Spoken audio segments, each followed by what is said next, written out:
ಯಾವ ಇಲಾಖೆಗೆ ಎಷ್ಟೆಷ್ಟು ಹಣ ಮೀಸಲಿಡಬೇಕು ಅಂತೇಳಿ ಅವರು ಅಧಿಕಾರಿಗಳ ಜೊತೆಯಲ್ಲಿ, ಸಾರ್ವಜನಿಕರ ಜೊತೆಯಲ್ಲಿ, ಸಂಘ ಸಂಸ್ಥೆಗಳ ಜೊತೆಯಲ್ಲಿ ಚರ್ಚೆ ಮಾಡ್ತಾ ಇದ್ದಾರೆ.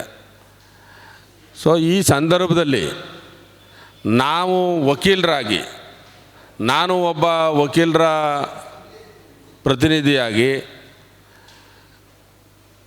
ನಮ್ಮ ಕರ್ನಾಟಕ ರಾಜ್ಯದ ಗೌರವಾನ್ವಿತ ಮುಖ್ಯಮಂತ್ರಿಗಳಲ್ಲಿ ಈ ಮೂಲಕ ಮನವಿ ಮಾಡ್ಕೊಳ್ತಕ್ಕಂಥದ್ದು ಏನಂದರೆ, ನಮ್ಮ ಸನ್ಮಾನ್ಯ ಸಿದ್ದರಾಮಯ್ಯನವರು ಅವರು ಮುಖ್ಯಮಂತ್ರಿಗಳು, ರಾಜಕಾರಣಿನೂ ಹೌದು, ಜೊತೆಗೆ ವಕೀಲರು ಹೌದು. ನಮ್ಮ ಮೈಸೂರು ವಕೀಲರ ಸಂಘದ ಕಾರ್ಯದರ್ಶಿಗಳಾಗಿ ಸೇವೆಯನ್ನು ಸಲ್ಲಿಸಿದ್ದಾರೆ.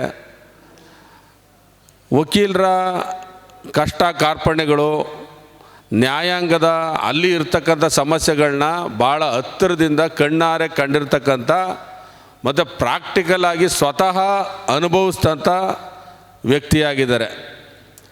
ಸೊ ಆ ಕಾರಣಕ್ಕೆ ನಾನು ಈ ಸಂದರ್ಭದಲ್ಲಿ ಅವರು ಬಜೆಟ್ ಮಂಡಿಸ್ತಕ್ಕಂಥ ಈ ಸಂದರ್ಭದಲ್ಲಿ ನಾನು ಅವರಲ್ಲಿ ಒತ್ತಾಯ ಮಾಡ್ತಕ್ಕಂಥದ್ದು ಪ್ರಮುಖವಾಗಿ, ಇಷ್ಟೊಂದು ದೊಡ್ಡ ಪ್ರಮಾಣದಲ್ಲಿ ಸೇವೆ ಸಲ್ಲಿಸ್ತಾ ಇರತಕ್ಕಂಥ ರಾಜ್ಯದ ಕಾನೂನು ನ್ಯಾಯಾಂಗ ಕ್ಷೇತ್ರಕ್ಕೆ ಭಾಳಷ್ಟು ಸೇವೆಯನ್ನು ಸಲ್ಲಿಸ್ತಾ ಇರತಕ್ಕಂಥ ನಮ್ಮ ವಕೀಲರುಗಳು ಸರ್ಕಾರದಿಂದ ಯಾವುದೇ ರೀತಿ ಸೌಲಭ್ಯಗಳಿಲ್ಲ.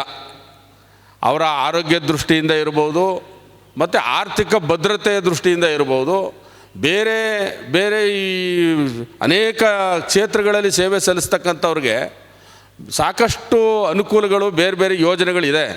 ಆದರೆ ನಮ್ಮ ವಕೀಲರಿಗೆ ಯಾವುದೇ ರೀತಿಯ ಸೌಲಭ್ಯಗಳು ಇಲ್ಲ. ಆದ್ದರಿಂದ ಈ ಬಜೆಟಲ್ಲಿ ನಾನು ಅವ್ರಿಗೆ ಈ ಮೂಲಕ ಮನವಿ ಮಾಡ್ಕೊಳ್ತಕ್ಕಂಥದ್ದು ಏನಂದರೆ, ರಾಜ್ಯ ವಕೀಲರ ಪರಿಷತ್ತಿನ ಕಲ್ಯಾಣ ನಿಧಿಗೆ, ವೆಲ್ಫೇರ್ ಫಂಡ್ ಅಂತೀವಿ, ಇದಕ್ಕೆ 100 ಕೋಟಿ ಹಣನ ಮೀಸಲಿಡಬೇಕು. ಆ 100 ಕೋಟಿ ಹಣನ ಮೀಸಲಿಡೋದ್ರ ಜೊತೆಗೆ ರಾಜ್ಯದ ವಕೀಲರುಗಳಿಗೆ ಅವ್ರಿಗೆ ಅವರು ಆರ್ಥಿಕವಾಗಿ ಅವ್ರಿಗೆ ಒಂದು ಭದ್ರತೆಯನ್ನು ಒದಗಿಸ್ತಕ್ಕಂಥ ದೃಷ್ಟಿಯಿಂದ, ಮತ್ತು ಅವ್ರಿಗೆ ನಿವೃತ್ತಿ ಆದಾಗ ಅಥವಾ ಅಪಘಾತಗಳಾದಾಗ ಅಥವಾ ಇನ್ನೇನೇ ಸಮಸ್ಯೆಗಳಾದಾಗ ಅವ್ರಿಗೆ ವಕೀಲರ ಪರಿಷತ್ತಿನಿಂದ ಆ ಹಣನ ಕೊಡುವಂತ ಆಗಬೇಕು. ಆ ದೃಷ್ಟಿನಲ್ಲಿ ರಾಜ್ಯ ವಕೀಲರ ಪರಿಷತ್ತಿಗೆ ಬೇರೆ ಸೋರ್ಸಸ್ ಇಲ್ಲದೆ ಇರೋದ್ರಿಂದ ರಾಜ್ಯದ ವಕೀಲರ ಸೇವೆಯನ್ನು ಗಂಭೀರವಾಗಿ ಪರಿಗಣಿಸಿ ಸರ್ಕಾರ ಮತ್ತು ಮುಖ್ಯಮಂತ್ರಿಗಳು 100 ಕೋಟಿ ಹಣನ ವಕೀಲರ ಕ್ಷೇಮಾಭಿವೃದ್ಧಿ ನಿಧಿಗೆ ಮೀಸಲಿಡಬೇಕು ಈ ಬಜೆಟಲ್ಲಿ ಅಂಥೇಳಿ ಅವರಲ್ಲಿ ನಾನು ಮನವಿಯನ್ನು ಮಾಡ್ಕೊಳ್ತಾ ಇದ್ದೀನಿ. ಒಂದು. ಎರಡನೇದು, ನಮ್ಮ ವಕೀಲರುಗಳಿಗೂ ಯಾವುದೇ ಅವರ ಆರೋಗ್ಯ ದೃಷ್ಟಿಯಿಂದ ವಕೀಲರುಗಳಾಗಲಿ ಅಥವಾ ಅವರ ಕುಟುಂಬದ ಯಾವುದೇ ಸದಸ್ಯರುಗಳಾಗಲಿ ಅನಾರೋಗ್ಯಕ್ಕೆ ತುತ್ತಾದಂಥ ಸಂದರ್ಭದಲ್ಲಿ ಅವರಿಗೆ ಯಾವುದೇ ರೀತಿಯ ಯೋಜನೆಗಳು, ಆರೋಗ್ಯಕ್ಕೆ ಸಂಬಂಧಪಟ್ಟಂಥ ಯಾವುದೇ ಯೋಜನೆಗಳು ಇಲ್ಲ.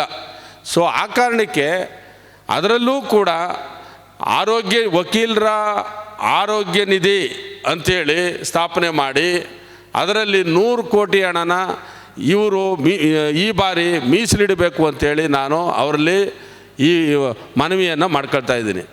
ಯಾಕೆ ಅವರಲ್ಲಿ ನಾನು ಈ ವಿಚಾರಗಳನ್ನ ಸನ್ಮಾನ್ಯ ಮುಖ್ಯಮಂತ್ರಿಗಳಲ್ಲಿ ಈ ಸಂದರ್ಭದಲ್ಲಿ ನಾನು ತಮ್ಮ ಮೂಲಕ ಅವ್ರಿಗೆ ತಿಳಿಸ್ತಕ್ಕಂಥ ಕೆಲಸ ಏನಕ್ಕೆ ಮಾಡ್ತಾಯಿದ್ದೀವಿ ಅಂತ ಹೇಳಿದ್ರೆ, ಅವರು ವಕೀಲರಾಗಿರೋದ್ರಿಂದ ವಕೀಲರ ಕುಟುಂಬಗಳ ವಿಚಾರಗಳು ಅವ್ರಿಗೆ ಗೊತ್ತಿರೋದ್ರಿಂದ, ವಕೀಲರು ದಿನನಿತ್ಯ ನ್ಯಾಯಾಲಯಗಳಲ್ಲಿ ಅನುಭವಿಸ್ತಕ್ಕಂಥ ಎಲ್ಲ ವಿಚಾರಗಳು ಅವ್ರಿಗೆ ಸ್ವತಃ ತಿಳಿದಿರೋದ್ರಿಂದ, ನಾನು ಅವ್ರು ನಮ್ಮ ಮೈಸೂರಿನವರು ಕೂಡ ಆಗಿರೋದ್ರಿಂದ ನಾನು ಅವರಲ್ಲಿ ಒತ್ತಾಯನೂ ಮಾಡ್ತೀನಿ.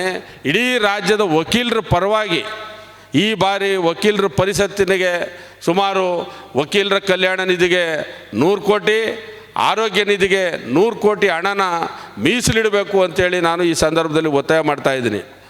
ಜೊತೆಗೆ ರಾಜ್ಯದ ನಾನು ಈಗ ವಕೀಲರ ಪರಿಷತ್ತಿನ ಈ ಚುನಾವಣೆಯಲ್ಲಿ ಸ್ಪರ್ಧೆ ಮಾಡಿ ಈ ಚುನಾವಣೆಯ ಸಂದರ್ಭದಲ್ಲಿ ನಾನು ರಾಜ್ಯದಾದ್ಯಂತ ಪ್ರವಾಸ ಮಾಡಿದಾಗ ಅನೇಕ ರಾಜ್ಯದ ವಕೀಲರ ಸಂಘಗಳಿಗೆ ಕಟ್ಟಡಗಳೇ ಇಲ್ಲ, ಮೂಲಭೂತ ಸೌಕರ್ಯಗಳೇ ಇಲ್ಲ.